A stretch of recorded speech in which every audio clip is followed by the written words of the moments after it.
You're listening to the Exhibitionist Podcast, hosted by Nicola Reeder.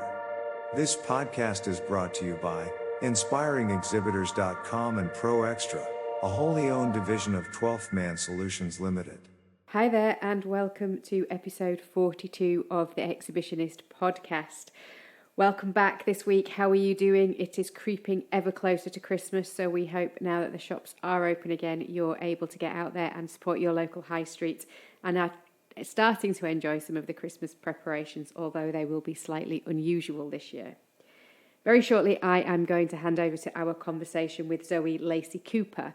Now, Zoe was involved this year in moving very quickly her event from live to virtual, from offline to on. And we've heard so much about virtual events this year, so it's great speaking to Zoe about her experiences and what she learnt through that process.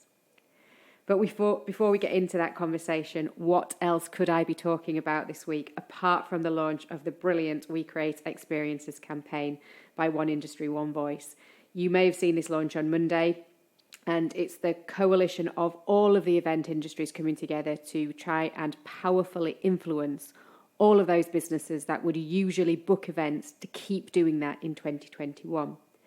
We know our industry within the exhibitions arena have been absolutely fantastic in lobbying the government, in pulling together those measures that will help exhibitions open safely and to demonstrate that we can open them safely.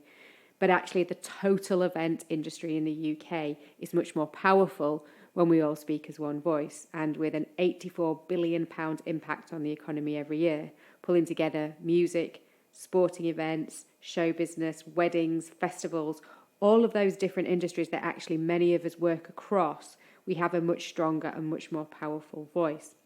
So they've been doing some great work over the summer in pulling together that really clear and concise communication on behalf of all of us as to how we feel we can open up the industry again safely.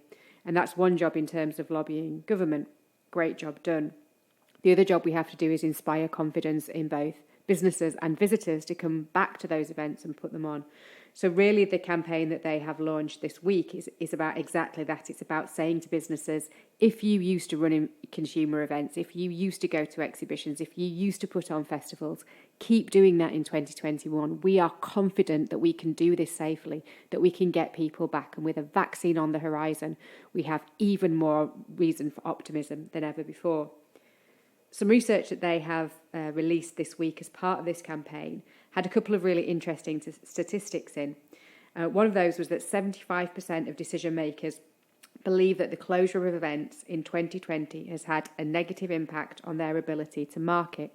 And actually, we think about that in terms of exhibitions, that businesses haven't been able to meet and network with customers. But think of all the other sponsorship and advertising and hospitality opportunities that just aren't there at the moment because festivals aren't happening, because music events aren't happening, because fans can't go to sporting arenas.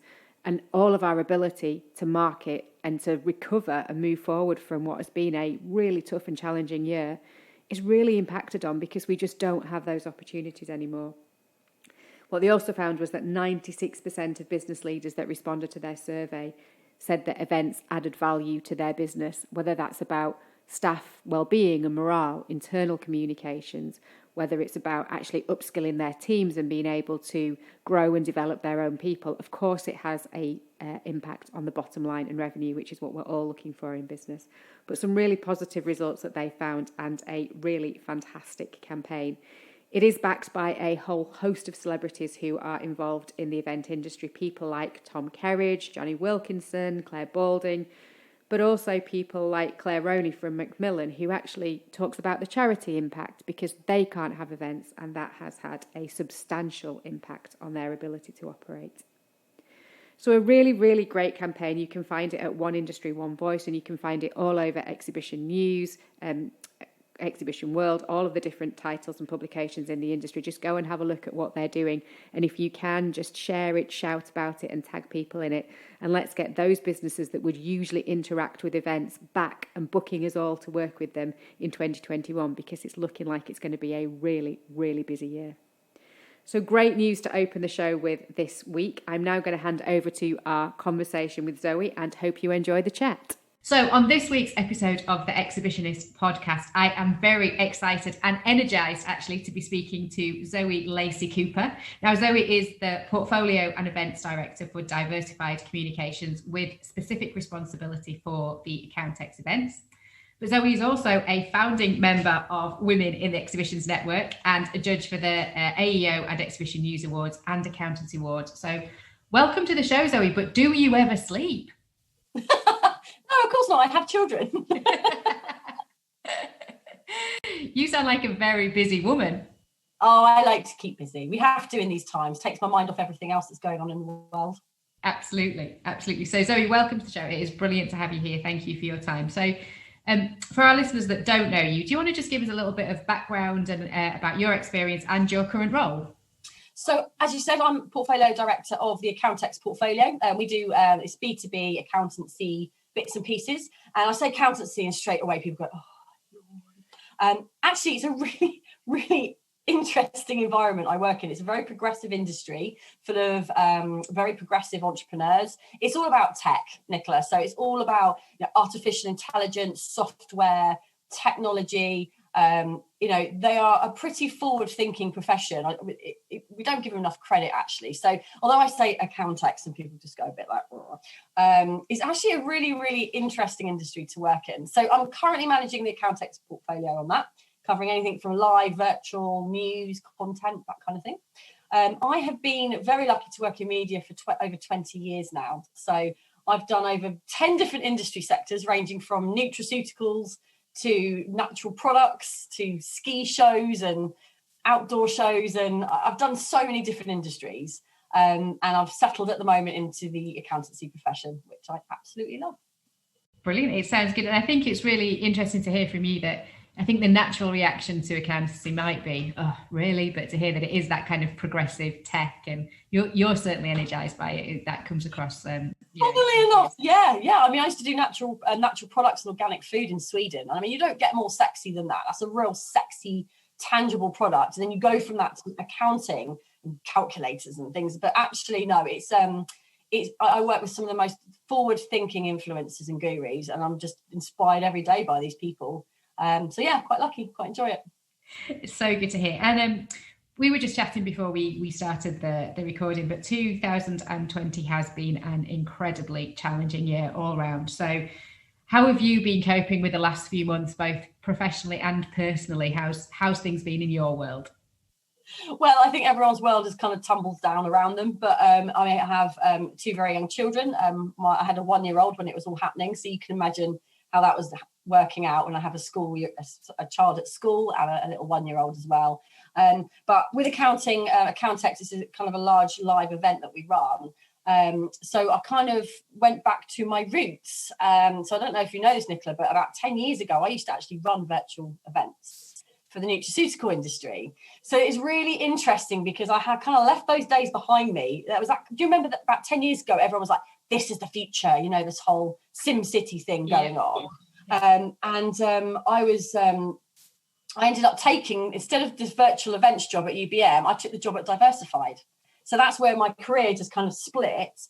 And then I was kind of catapulted back in. So I'm like, I think we just might need to think about how this is going to work virtually, and kind of dug out all my old records and all the technology we used to use. And the funny thing is I just think we are placed now where we were then, kind of not really keen on it. I've had loads of webinars with all the other event directors on, what we should be doing, how we run it, do we do the virtual exhibition hall thing? And I still don't think we're quite there yet. So I'm kind of, that's where it's quite interesting. So we know from what you've been saying that your background, you were virtual and then kind of went off into on a different path and did live, and then beginning of this year started to think, actually, we might need to bring this back to virtual. So how did you even start thinking about what can we do virtually? Tell me a little bit more about the process that you went through and what you were hoping to deliver in taking Accountex virtual. Well, again, I keep saying to you, I work with some incredible exhibitors who are in the technology field. So I work with some very young, they're all young as well, they're all in their 30s, really young people writing code, developing software. And I deal and speak to these people for every single day. And I had a call with one of my exhibitors, actually, a young global influencer guy who does all this technology stuff, and said, well, why don't we collaborate? Let's work with an association, work with an exhibitor, let's work with you, let's bring our communities together, let's collaborate and put something together that won't be commercial. We'll just put some content together, make it really simple, and just serve the community the best way we can. And it was as simple as that. So the technology guys put together all the platform. So they used a platform called Hey Summit, which is a really easy registration. You could kind of put all your speaker information in. Then you had us that did the marketing and had all the leads. And then you had the association, again, who had the kind of scope to promote it out and help us put the program together. And we created overnight a big beast that we had no idea that we were going to do so.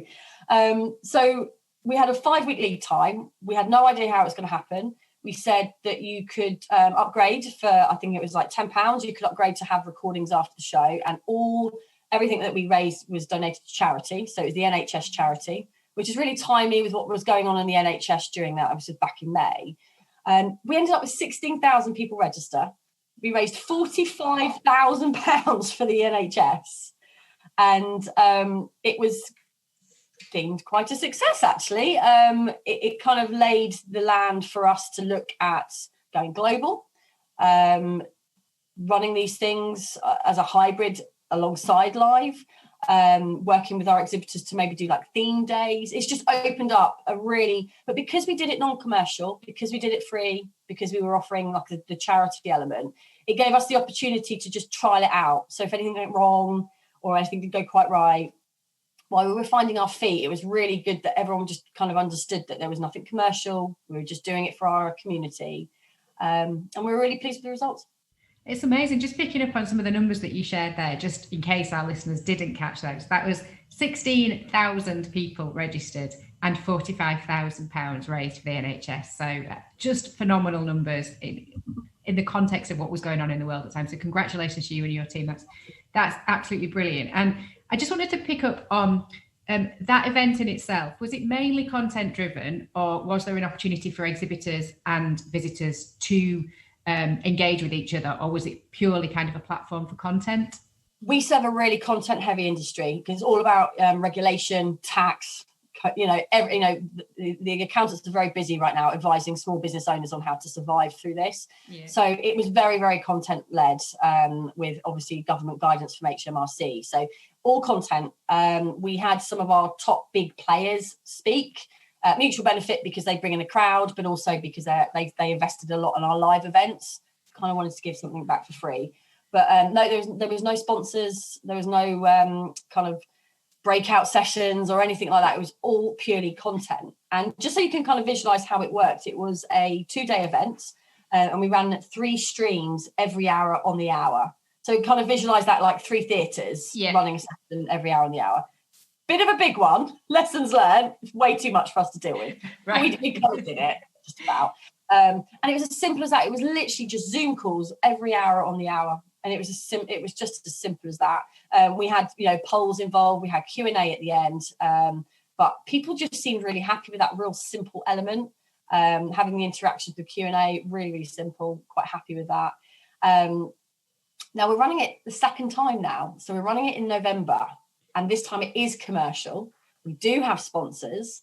We're running it so it's a bit more manageable in terms of content. But it's a different ball game because we're trying to fight the fires in terms of understanding the GDPR regulations. Again, we work with some very big corporations who exhibit and sponsor. They have internal legal teams who go through and make us sign all these T's and C's just for the GDPR element alone. So it's a bit of a big beast to try and work through. And also be fair to these people as well. You've got 250 exhibitors live in your live shows.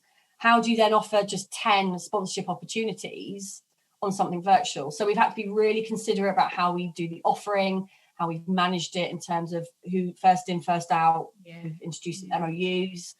First one to sign an MOU gets it, basically. So it's a very different world from when we were doing it non-commercial to commercial. Sure. But again, we're learning lots of lessons. Absolutely. And I think I was listening to Sophie Holt on the Event Marketers podcast that she did around the research of how people are using virtual events. And I think it is that evolution that we've seen from very early on in the pandemic, where people were just get it done, I think is a phrase that she used for those early virtual events. It's like, just do it, just get something online for our community. Let's not worry too much about the commercials. Let's just get something for the community. You've obviously taken the next step now from that, learned some lessons and said, right, how do we commercialize it? But then looking forward, I think people were talking about this live versus virtual, which one's going to win? And we're seeing much more about hybrid, and it's a phrase that you just mentioned. So where do you see the next evolution really for you in terms of bringing live and virtual together in a more hybrid type event for Accountex? So I've seen lots of virtual webinars. I've been on a few panels myself, and I think what we're trying, I kind of see that we're all trying to put a badge on everything. You know, like, let's put a badge on this now, and let's put a badge on what it'll look like in the future. And we were trying to do that 10 years ago, and it never really kind of worked. So I'm kind of doing it. It's all subjective to the industry you serve. You just have to don't see, oh, well, they're doing it, we should be doing it. You really have to just look at the community you serve. Is it content heavy? What kind of money have your sponsors got to sell as well? And we work, again, we're in a thriving industry that they have money and budgets and things like that. It is content heavy. So I do serve an industry that ticks the right boxes. Sure. But I also think about the other industries we do serve. You know, at Diversified, we run, you know, hospitality events like lunch, Commercial Kitchen, Natural Products London. You know, how do we serve those communities that some of them aren't even working? You know, how do you reach out to them? And again, you've got people who were like, let's do hybrid events. It's like, but think about the industry you serve. Is really subjective on what you should be doing. And again, my MD Carsten is really, really good and mindful of just not putting pressure on those where he's like, oh, well, look at Accountex, you know, but he's very mindful of that. We all serve different industries and we have to react differently. I mean, for us, Accountex alone, I think, well, I'm taking it globally, which is a whole nother subject we can talk about another time. But we run, again, I'm just like, oh, let's run one in South Africa. Let's just see what happens. Did a one-dayer, few sessions, bit of content. I'm introducing myself to a new ecosystem in a different country. It was very successful, non-commercial, and we're rolling that out. So the future for what I'm doing in my world right now is kind of global. We want to take the Accountex brand global. We can do that very easily through virtual, establish our connections with the ecosystem and the associations to then maybe consider doing live when we're in a position to do so. So that's my little world. I just wish I could add a badge on it for everybody else, but it's a bit hard, isn't it? Yeah, and I think you make such a crucial point there that people are automatically assuming that if my event can't go ahead, then virtual is definitely the answer. And I need to be as an exhibitor, I need to be badgering my event organisers to go virtual, But actually, we know that people who are going to a virtual event are there for content. They're not really there to talk to exhibitors. They're there to learn and develop and pick information up, which, as you say, for your industry is perfect. That works brilliantly. For food and drink, where you want people to taste and feel and touch and smell and see something being cooked, that's really hard to bring to life through a screen. And it's probably not the right, so don't naturally jump to virtual is going to be the right in every situation. But you talk about those sponsors who are supporting you for your November event, and it is commercial, which is great. How do they make the most of that sponsorship? Obviously, you will offer them lots of value in terms of what you can give them, but how are they preparing themselves to really get the most out of those sponsorships? Well, again, with the industry they're in, they also run their own events. So they really get events and how they work. They're very clear on their objectives and what results they want. You know, I do a lot of work in benchmarking at the moment because I know that my exhibitors will want to see the stats, because you have a lot of people who have unrealistic expectations. And actually with virtual, they're not, the conversions are really low. They are very, very low. And once you understand that your conversions from registration to turning up on the day is pretty low and there's not much you can do about it to change it, I think you can kind of move on and be a bit more realistic with what you're offering. What they're doing, I mean, it's a real simple thing. I mean, some of them are just talking for an hour. They've got a webinar and we've tied it in with the content, and they're obviously got the branding and the sponsorship. But for them, a lot of it is data. So again, what we've done with GDPR is we obviously, because they are clearly sponsors, they can't have access to all registration data.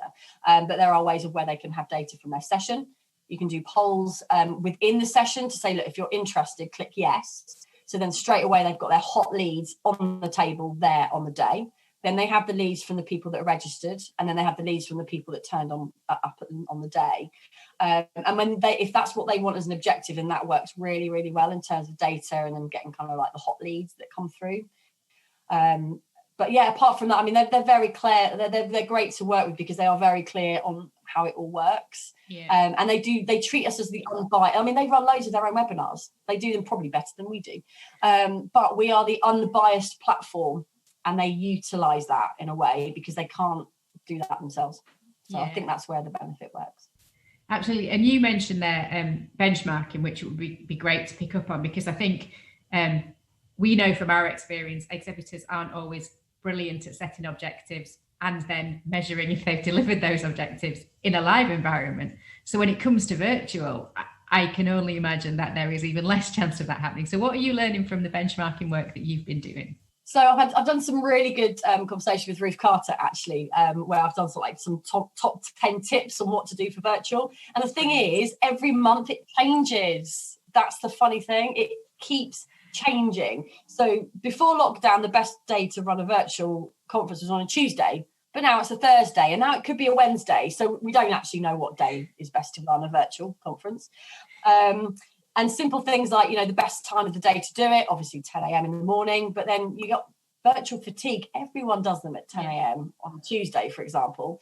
The most interesting thing I discovered, if I've got time to share it, is I think we're all obsessed about the conversion. So you get them to register, you get them on the day. We're all obsessed about the conversions and the numbers on the day.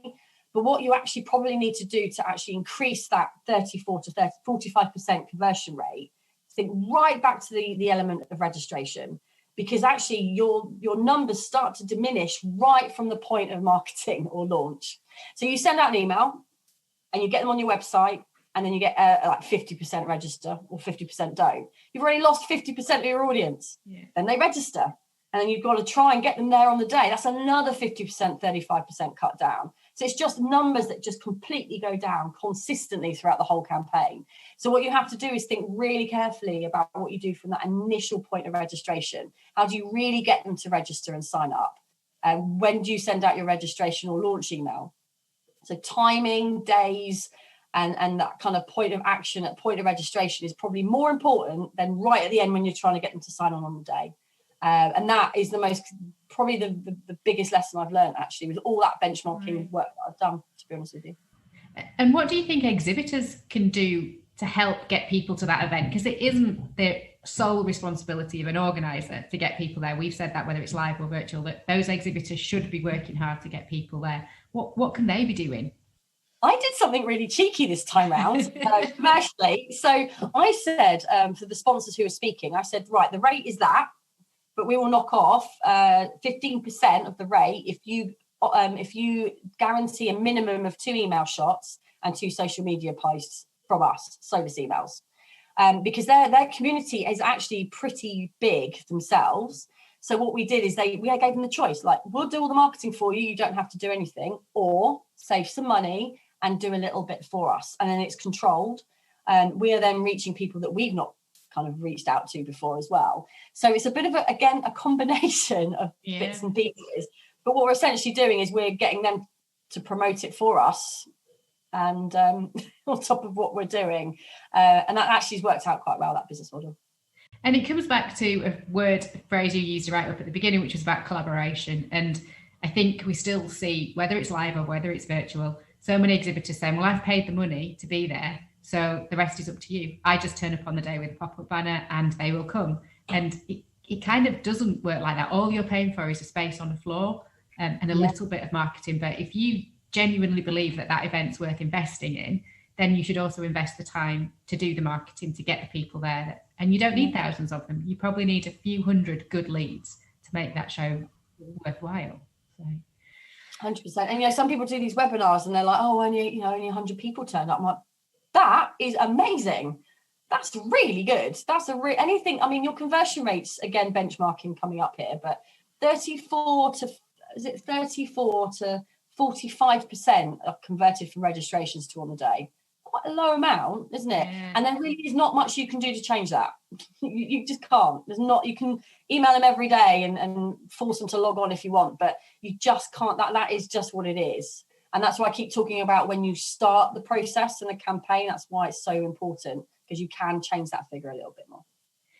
And I might be putting you on the spot slightly here, so apologies for the pressure, but have we got any sense yet of the difference between the registration and drop-off rate for live versus virtual? Are they about the same? Is one more than the other? Yeah, because we're playing around the sort of 40 to 60% with live, aren't we? Across the board. And that's been the same for 20 odd years. With live, it does vary. It really does vary in terms of what you're offering. I mean, I'm still yet to find that out, actually. I think the conversions are less, I would say, a lot less. So again, 35% on average is conversion for virtual, and you talk 50 to 60% for live. So yeah, live still has a better conversion rate from my experience. Yeah. Well, and that's a shout out then to anybody who's got any of that research that has done any work on what that difference is, what that comparison is. Do let us know, because it would be. We need some exploring to do some work on that for us. Yeah, I think it's really interesting in terms of the numbers, because what we hear event organisers talk a lot about is kind of quoted registration numbers. So we've got 100,000 people registered for this event. The reality is you get 25,000 people there. It's never the number that event organisers quote, and that's absolutely fine. So in terms of objectives, do you have any sense of kind of what exhibitors should be thinking about as a metric to actually try and measure? What are the sort of things that they can measure from a virtual trade show to actually set some objectives in the first place? I think that's why we do some more detailed things during the day, because I think, again, like I say, managing objectives is really, really important. But again, if they're just on a bit of a data party, then there's different ways of doing that. But a lot of people do want some kind of real decent leads, and they don't want the wastage.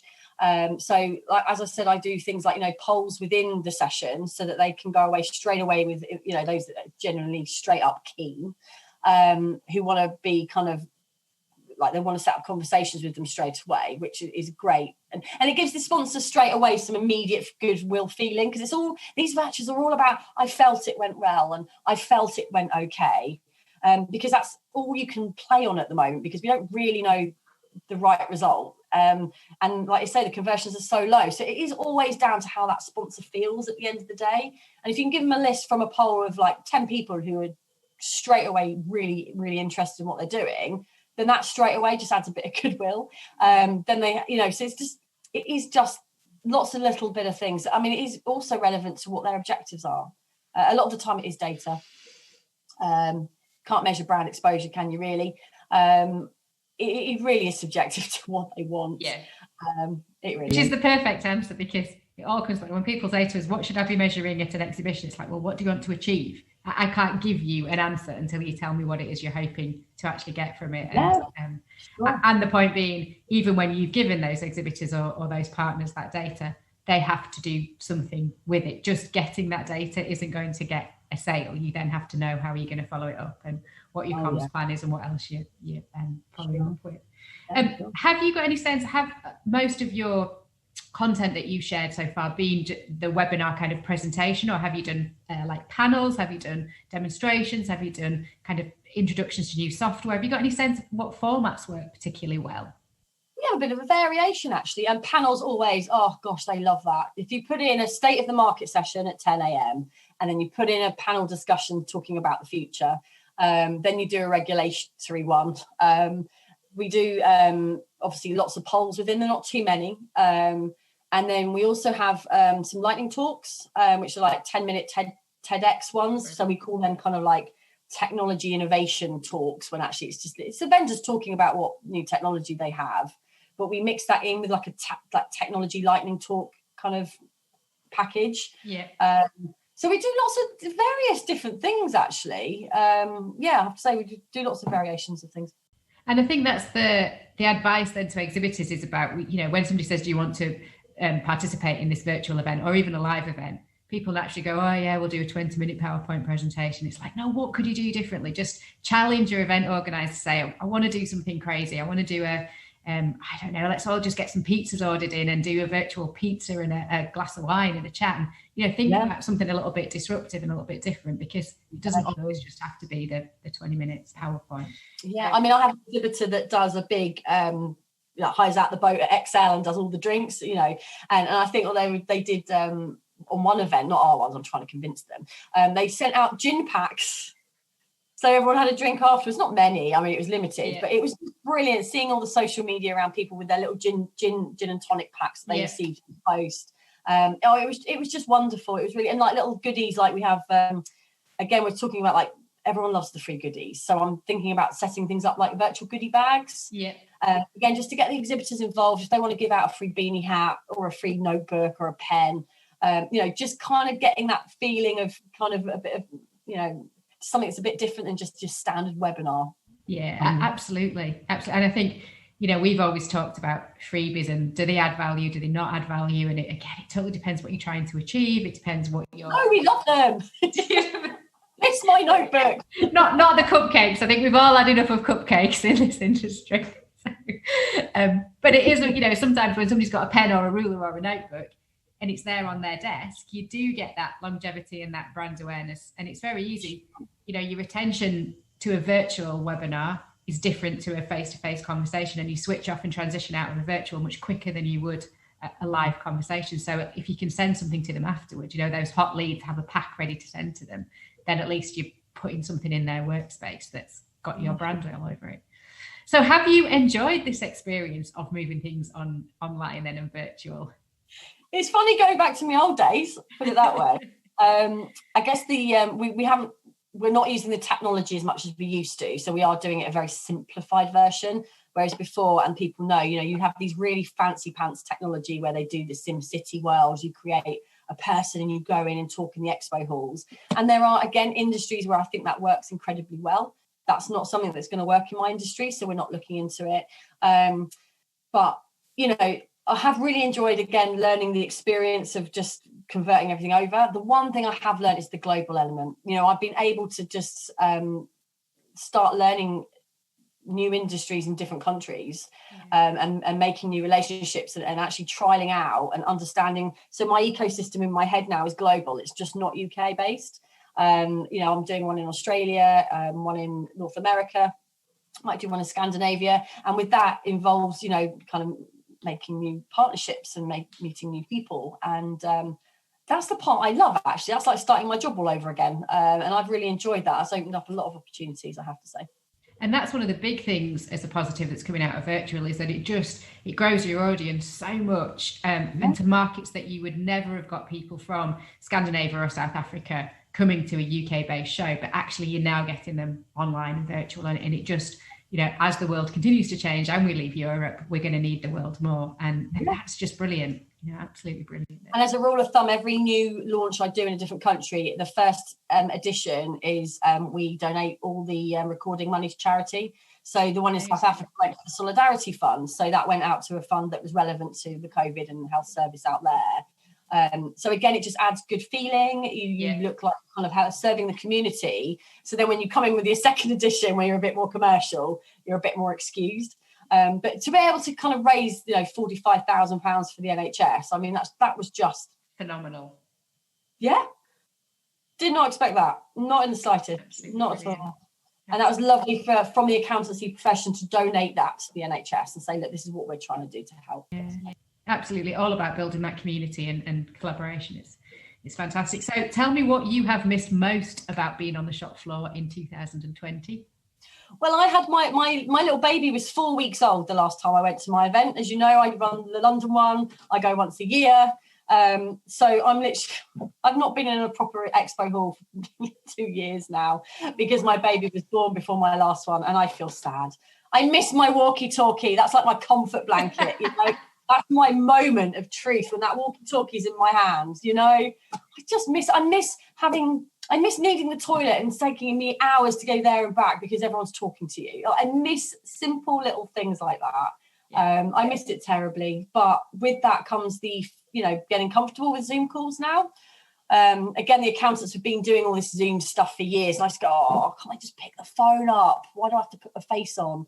And now I'm used to it. It's quite natural to me now. I'm quite used to doing it all. And you know, it saves all the travelling, I guess. But I'm a very people person, so I just cannot wait to get back out there and start seeing all my friends and my buddies out there.